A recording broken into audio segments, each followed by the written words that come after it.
il va virer l'argent du Luxembourg à sa banque en France. Je lui ai plus ou moins demandé de faire ça. Il m'a tout dit dans le moins de détails, c'est-à-dire qu'il allait financer la campagne de Montebourg. En fait, c'est le milliardaire qui finance Montebourg. C'est pas un paradis fiscal, le Luxembourg. Enfin, c'est l'Europe.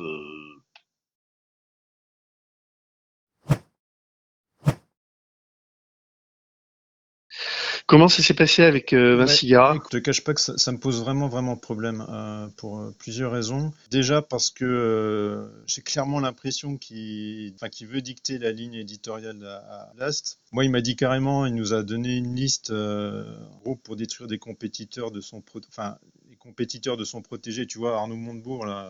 Moi, ça me pose problème. C'est le premier truc. Le deuxième truc, c'est que l'argent vienne du Luxembourg. Pour moi, c'est pas possible, ça. Tu vois. Pour moi, c'est un vrai problème. Ça, c'est pas possible. Il te l'a dit, il t'en a parlé? En fait, je suis resté 1h20 avec lui. Moi, j'ai fait que de l'écouter, si tu veux. Je suis arrivé juste pour voilà, savoir ce qu'il voulait. Il m'a confirmé la provenance de sa fortune, ses montages financiers. C'est-à-dire Luxembourg, Suisse, Singapour. Donc déjà ça, si tu veux, ça m'a hérissé le poil. Ensuite, il m'a dit ouais, on va détruire, on va foutre par terre les adversaires de Montebourg. En fait, moi, il m'a tout dit, hein, il m'a tout dit dans le moins de détails. C'est-à-dire qu'il allait financer la campagne de Montebourg. En fait, c'est le milliardaire qui finance Montebourg, qui finançait Blast, en gros, pas par philanthropie, mais juste pour qu'on dégomme les compétiteurs. Et que l'argent venait du Luxembourg. Donc si tu veux, si tu prends les trois éléments dans tous les sens, c'est-à-dire l'argent qui vient offshore, ça pour moi c'est hors de question. Le mec qui pense alors c'est pas un don, parce qu'un don normalement c'est tu fais l'argent, etc. Mais donc c'est de l'argent offshore, donc pour moi c'est niet. Ensuite, ligne éditoriale, il faudrait qu'on le suive, ça c'est niet. Et troisième chose, s'occuper des compétiteurs, enfin je veux dire non, c'est hors de question. Non, mais j'ai des réponses à ça parce que j'y ai pensé à tout ça. Il va virer l'argent du Luxembourg à sa banque en France. Je lui ai plus ou moins demandé de faire ça, mais avant, je voulais, comment dire, je voulais pas attaquer tout de suite frontalement, quoi. On a vraiment besoin de cet argent-là si on veut créer des emplois, si on veut démarrer, quoi. Sinon, on va démarrer enfin, tu vois, il faut qu'on finance tout ça. Non, je sais bien. Le problème, moi, pour moi, il est purement éthique, si tu veux. C'est que moi, ce que je défends, c'est-à-dire la lutte contre la fraude, pour moi, je peux pas accepter cet argent qui tombe sur Blast. Je te le dis. Et d'autre part, je pense aussi, tout autant aussi important pour moi, aux gens qui nous font confiance. Ils font confiance en mon intégrité aussi, tout simplement, d'un point de vue. Non, mais ça, je te comprends, ça. Moi, c'est pareil. Puis, est-ce que l'équipe est au courant de ça aussi, tu vois? Parce que ça, je veux dire, c'est quand même un point. Moi, je préfère attendre qu'on attende 1 mois, 2 mois, qu'on réunisse l'argent. Autrement, moi, je me vois pas travailler en recevant de l'argent offshore, c'est pas possible. C'est tout à l'inverse du travail que je fais depuis 15 balais, c'est pas possible. Je suis sûr on va obtenir l'argent. C'est pas pour 100 000 balles ou 150 000 balles, on s'en fout. C'est parce que c'est presque 400 000. Après, je comprends que c'est chiant parce qu'il y a besoin d'argent, mais je pense que la fin justifie pas les moyens. Il vaut mieux attendre. T'as plein de gens qui te suivent, qui nous suivent, qui nous font confiance. Donc, je pense qu'il faut. Enfin, je veux dire, tu vois bien avec tout ce qu'on mène comme travail, c'est le genre de mec qu'on dégomme. C'est les montages qu'on dénonce. Donc, moi, c'est une ligne rouge que je veux pas franchir. Hein, je te le dis, hein, Denis. Très franchement, on vendrait notre amour au diable. Là, c'est hors de question.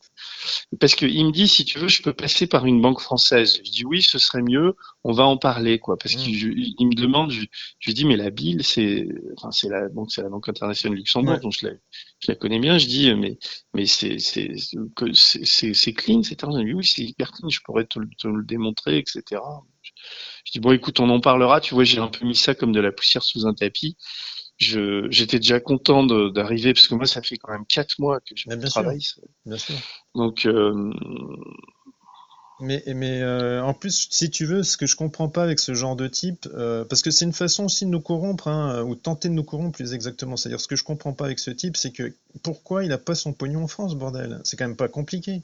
enfin voilà, je préférais vraiment te dire Écoute, mes questions, quoi. si il passe par une banque française, ça change la donne pour toi ou ça change rien?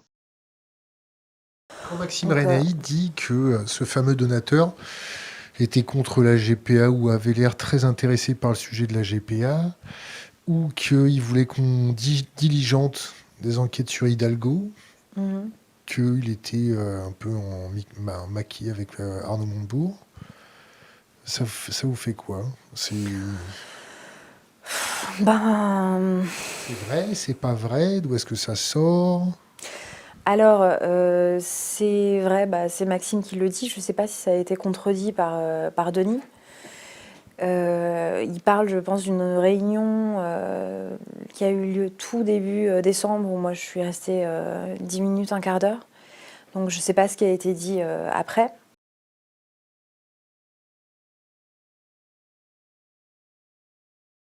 Vinci Guerra m'a été présenté par Élise, qui le connaît depuis 2 ans, enfin qui le contacte et qui finance Anticorps à raison de entre 5 et 7 000 euros par mois depuis 2 années.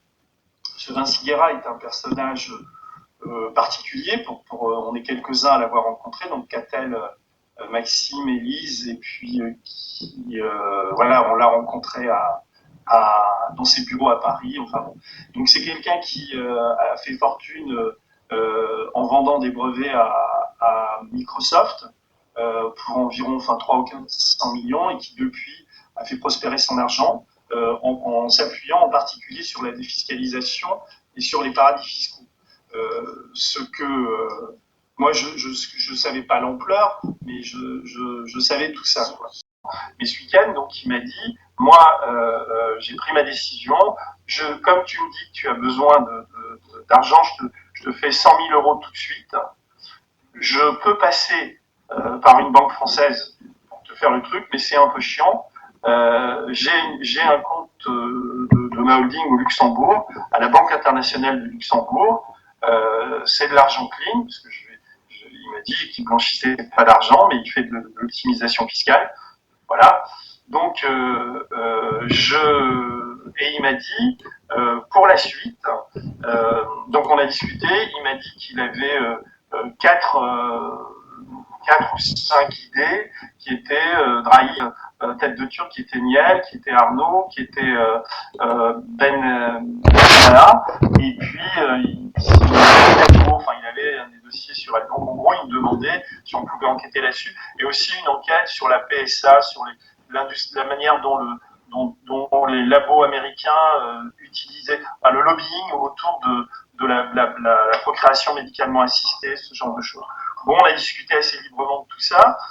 Moi, je vous avouerai que j'étais absolument soulagé, parce que même si la somme était moins que ce que j'avais imaginé, j'étais plutôt soulagé. Et je lui ai dit, donc il m'a proposé de payer au moins à partir du 1er février, de nous donner 20 000 euros par mois.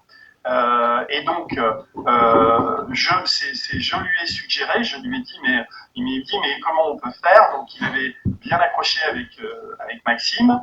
Donc, l'idée, c'est moi qui lui ai suggéré, je lui ai dit, écoute, si tu veux, tous les 15 jours, on te tiendra au courant par Maxime ou par moi de l'état d'avancement des trucs. Et puis, en fonction de ce qu'on fait, parce qu'il dit, c'est 20 000 au départ, mais je peux vous donner plus. Je vais te dire, Denis, juste un truc, le mieux pour nous, je vais te dire, c'est même pas qu'il file de l'argent là en amont. Le mieux pour nous, s'il veut, c'est qu'il se connecte sur la page de KissKiss et il met 100 000 balles dans la campagne. On a notre premier cap qui est passé. Parce que, on ne peut pas le contrôler, il fait ce qu'il veut. Ouais, c'est cool. Mais en tout cas, ça nous permet de nous assurer que la campagne KissKiss, elle est réussie. Même s'il met pas 100 000, même s'il met 20 000 ou 30 000, si notre premier cap il est à 100 000 et qu'il y a un mec qui met 30 000, on sait qu'on a notre premier cap qui est assuré. Voilà. Et on a un démarrage de campagne fort. Tu vois. Après, ça va nous coûter de l'argent en pourcentage, non? Ouais, c'est ce que je disais. Ouais, mais on s'en fout si c'est le seul moyen de récupérer cet argent.